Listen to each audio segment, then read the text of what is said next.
Attention conducteur, c'est l'heure de votre quiz quotidien. Concentration et observation seront vos meilleurs atouts. Avec un permis probatoire, je suis en infraction. Dès le premier verre consommé, réponse A. Dès le deuxième verre consommé, réponse B. Dès le troisième verre consommé, réponse C.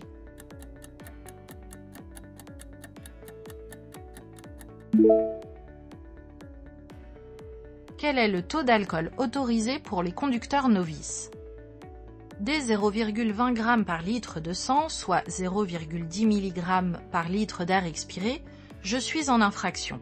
Un seul verre suffit pour dépasser ce seuil légal. Avec un permis probatoire, je suis donc en infraction dès le premier verre consommé. Je retiens donc période probatoire égale 0 verre d'alcool. Bonne réponse A.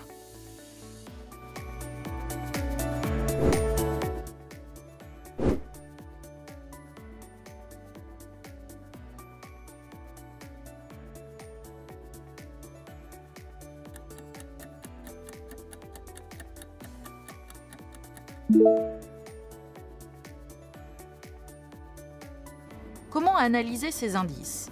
Je circule en agglomération et arrive à hauteur d'un feu. Sur la gauche se trouvent des piétons qui empiètent sur ma voie. Le véhicule à l'avant est loin à une longue distance de sécurité. La zone d'incertitude se trouve donc au niveau des piétons qui peuvent agir de façon surprenante. Je place donc mon pied au-dessus du frein pour ne pas prendre de risques. Bonne réponse A et D. Next level. J'ai obtenu mon permis. J'ai un problème médical. Je conduis normalement. Réponse A. Je demande l'avis d'un médecin agréé. Réponse B.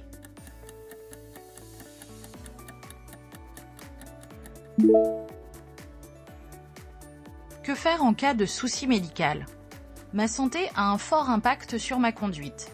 Elle peut notamment être la source de mise en danger. Si j'ai un souci médical, je dois demander l'avis d'un médecin agréé avant de reprendre le volant. Si son avis est favorable, je pourrai reprendre la conduite. Bonne réponse B. Congratulations.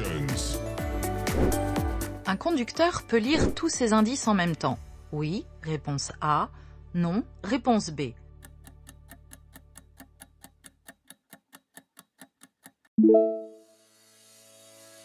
Comment voir tous les indices au volant?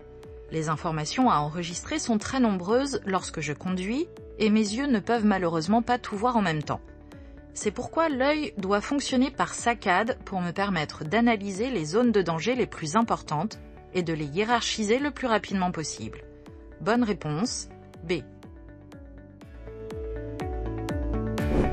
Je peux utiliser cet appareil pour téléphoner. Oui, réponse A. Non, réponse B.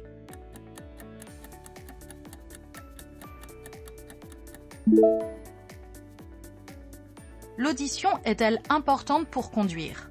Les sirènes de police, des pompiers, les coups de klaxon sont des indices qui permettent de comprendre la situation et d'adapter ma conduite à celle-ci. Pour ces raisons, il est interdit de conduire avec un casque ou des oreillettes, y compris celles d'un kit main libre. Si j'ai besoin de prothèses auditives, celles-ci sont évidemment autorisées. Bonne réponse B. Les doses d'alcool préparées à la maison sont le plus souvent égales à celles servies dans un bar, réponse A, supérieures à celles servies dans un bar, réponse B, inférieures à celles servies dans un bar, réponse C.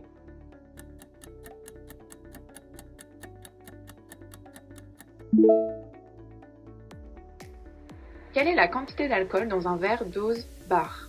Dans les bars, la dose d'alcool par verre est réglementée, contrairement à la maison. Je suis donc d'autant plus vigilant après avoir consommé de l'alcool à la maison ou chez des amis. En effet, les doses sont souvent plus importantes lorsqu'elles sont préparées à la maison. Bonne réponse B.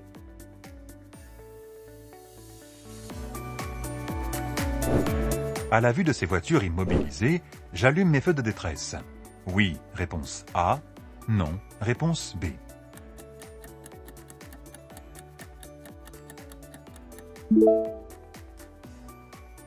Les feux de détresse sont-ils nécessaires ici?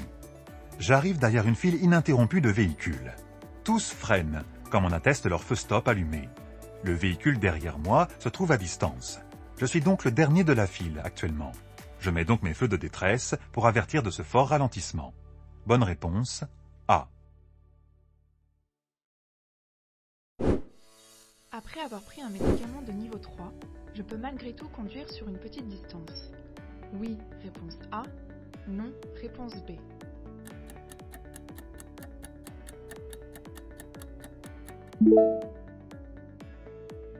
Qu'est-ce qu'un médicament de niveau 3 ? Il comporte un pictogramme rouge qui déconseille fortement la conduite sous son emprise. Généralement, il s'agit de neuroleptiques qui ne permettent pas de conduire en sécurité, même sur une courte distance. Je ne prends donc pas le volant après avoir pris un médicament de niveau 3. Si je souhaite reprendre la conduite, je dois consulter un médecin après mon traitement. Bonne réponse, B.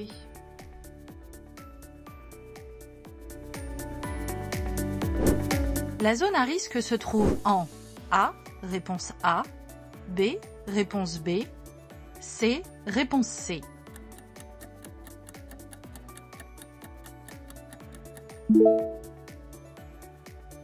Où se trouve la zone de danger principale ici? Un piéton traverse sur une voie de tramway, il se dirige vers la chaussée, je dois être attentif à son déplacement. Personne n'est présent dans mes rétroviseurs. Bonne réponse, B. J'ai perdu mon bras. Je ne pourrai plus jamais conduire. Réponse A. Je fais aménager mon véhicule seul. Réponse B. Je consulte un médecin agréé. Réponse C.